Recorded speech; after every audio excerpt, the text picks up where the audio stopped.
It's finally Friday. It's Friday, Friday. Thank God it's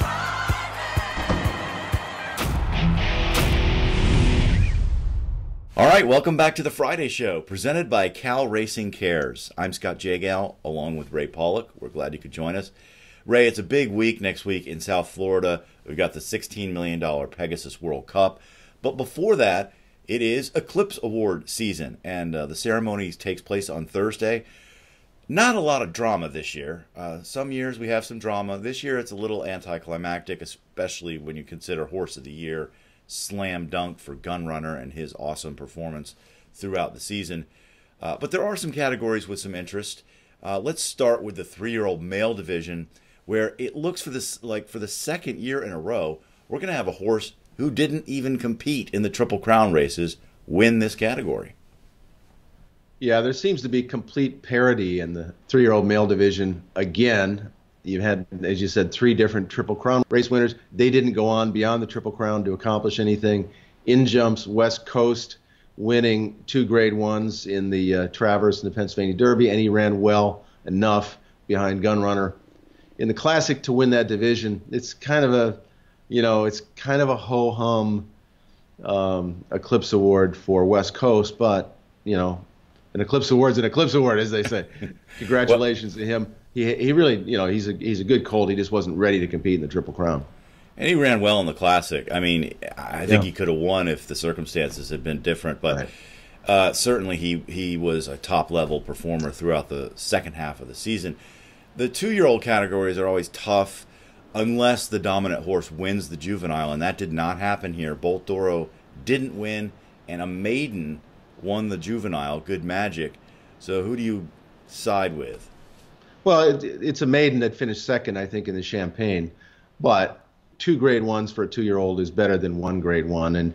And I also factor racing luck into it. Bolt Doro had a really horrendous trip in the juvenile. He finished a good third.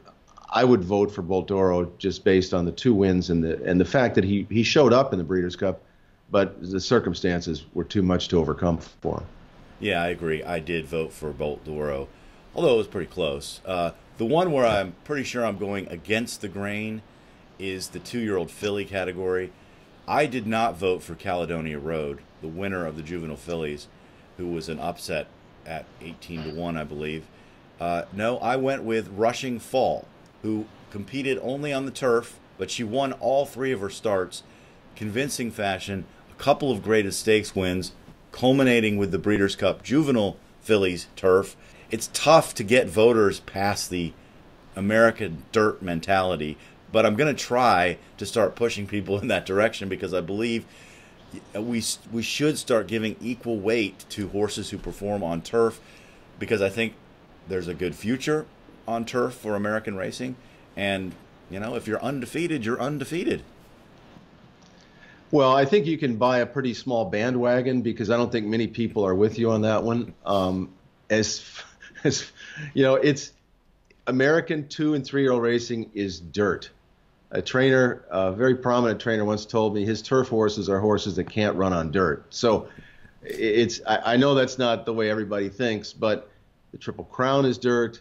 The Breeders' Cup Classic is dirt. American racing is dirt, and the most prominent races.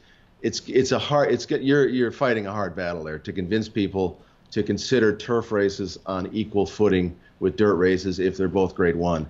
I'm not saying you're wrong. I'm just saying it's an uphill battle. Yeah, but I think I'm starting to get things in my favor. For example, when I turn on the TV on Saturday and I see a Grade 1 race with 4 or 5 horses competing in it, I kind of want to fall asleep, and I certainly don't want to bet on it. But then there's a Grade 1 turf race and it has 12 horses in it. I get excited and I do want to bet on it. So I do think things are starting to stack up. I think my bandwagon might start to expand when it comes to this issue. Well, the last time a turf horse won the Eclipse Award as champion 2-year-old or champion 3-year-old, I think was never. But let's do a hypothetical. What if Oscar Performance, who did win 2 Grade 1s on the turf, had won the Breeders' Cup Turf? and had won 3 Grade Ones, which was more than any other 3-year-old, would he have gotten your vote for champion 3-year-old? You know what? He would have. Let's say if West Coast only won the Travers, he didn't have that second Grade One, and he didn't, and say he didn't perform well or even run in the Classic, it would have been a slam dunk for Oscar performance, in my opinion. But the way things worked out, West Coast getting the two wins plus a very competitive third against Gunrunner in the Classic, I voted for West Coast. There are more Grade One races now. The Breeders' Cup introduced the 2 juvenile races. You've got races like the Belmont Derby that are more important. So turf racing is becoming, I think, a bigger factor in the 2 and 3-year-old divisions.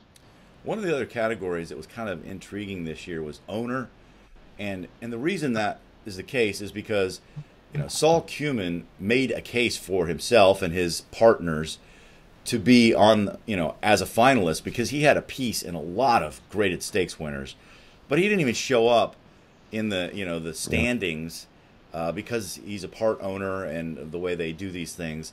So I think voters get really lazy about this stuff, and they just look at the standings and they pick the top 3 based on so it always ends up being Juddmonte and the usual suspects, Godolphin. But I was happy to see that Winchell and 3 Chimneys did make it as a finalist, and I think maybe voters are going to give a tip of the cap to them for keeping Gunrunner in competition instead of shipping him off to the breeding shed, which they could have done. Yeah, the voting for some of these human categories is less than it's people are lazy. I think you said it. And there have been years that I just don't understand. It was not that long ago that a woman named Virginia Kraft Payson bred 2 champions, 2 Eclipse Award winners from a very small broodmare band. She was not a finalist for Outstanding Breeder. I just don't get how voters, they look at the list and they say, okay, who's won the most money? There's my vote. It's got to be more than that. And Saul Cumin should have been a finalist. I think he had a part of 17 graded stakes winners. Unfortunately, they were under names like Sheep Pond Partners, and nobody knows what the hell that is. Right. But the point about Winchell and 3 Chimneys is well taken. They had a horse that won a Grade One race as a 3-year-old. They could have retired Gunrunner, put him to stud last year. They decided, no, let's run him another year. And look what happened. They won almost $7 million. They won some fabulous races. They enhanced his reputation. They're going in the Pegasus. They can win a lot more money there. And now he can go off to stud. So they don't need the Eclipse Award. They got the $7 million, and they've got Gunrunner at stud. Congratulations to them. But I think an Eclipse Award would be appropriate because they did the right thing. Hell, I'd like to see the horse run this year too, but let's not get greedy. I think it's a deserving Eclipse Award for them for doing what they did and taking a chance, really. Yeah. I think of the other People Awards, we're going to see Chad Brown as Outstanding Trainer, and I think Jose Ortiz will probably get the Outstanding Jockey Award. Those were both my votes anyway. We have a poll around the previous question, which is, should Grade 1 turf races count the same when you think about Eclipse Award voting for 2 and 3-year-old champion categories? Should they count the same? Yes, they should. But you weigh in at PaulickReport.com and let us know what you think. All right, that's going to do it for this edition of the Friday Show, presented by Cal Racing Cares. Thanks for joining us, and we'll talk to you soon.